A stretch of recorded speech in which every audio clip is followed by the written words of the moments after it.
గారు కానీ, అలాగే 2వ వార్డు మమత గారు కానీ, 19వ వార్డు సుశీల గారు కానీ, అలాగే నీదెంత 7వ వార్డు మా చెల్లె రజిత కానీ, ఆ తర్వాత మా బాజమ్మది 9వ వార్డు నుంచి 16వ వార్డు బాజమ్మని కూడా నిలబెట్టడం జరిగింది. నేను మెట్పల్లి ప్రజలందరికీ రిక్వెస్ట్ చేస్తా ఉన్నా, 15వ వార్డు నుంచి కూడా లేదా తీసుకురా. అయితే నేను మెట్పల్లి ప్రజలందరికీ కూడా రిక్వెస్ట్ చేస్తా ఉన్నా, సోదరులారా సోదరిమణులారా, ఈ తెలంగాణ రాజ్యాధికార పార్టీ ఈ దొంగల పార్టీలన్నింటినీ సమాధి చేయడం కోసం, ప్రజలను విముక్తి చేయడం కోసం వచ్చిందని చెప్పి తెలియజేస్తా ఉన్నా.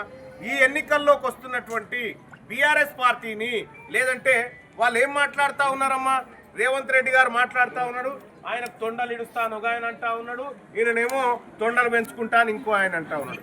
ఎవరన్నా వచ్చి మన లెక్కలు చెప్పి బాధతో ఓటు అడిగినోడు ఉందా ఎవడన్నా? కాకపోతే ఆయన తొండలు ఇడుస్తా అంటాడు, ఒక ఆయన గుండు అంటాడు, ఒక ఆయన బండ్ అంటాడు. ఇది గుండ్ల బండ్ల పంచాయతీ కాదమ్మా, మన బిడ్డల జీవితం. మన బిడ్డల జీవితం వాళ్ళకంటే 1,00,000 రెట్లు ఎక్కువ మాట్లాడగలుగుతా నేను. కానీ అది కాదు ఓటింగ్లో జరగాల్సింది. ప్రజలందరినీ మెప్పించాలి, జరిగిన వాస్తవాలు చెప్పి ఓట్లాడగాలి.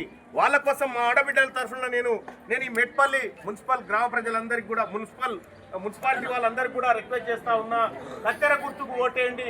కత్తెర గుర్తుకు ఓటేసి గెలిపిస్తే ఖచ్చితంగా ఈ ఏదైతే మెట్పల్లి ఉందో ఈ మెట్పల్లికి మళ్ళీ ఎన్నికల తర్వాత నేనే వచ్చి మీ అందరికి కూడా ధన్యవాదాలు తెలియజేయడానికి నేనే వస్తా.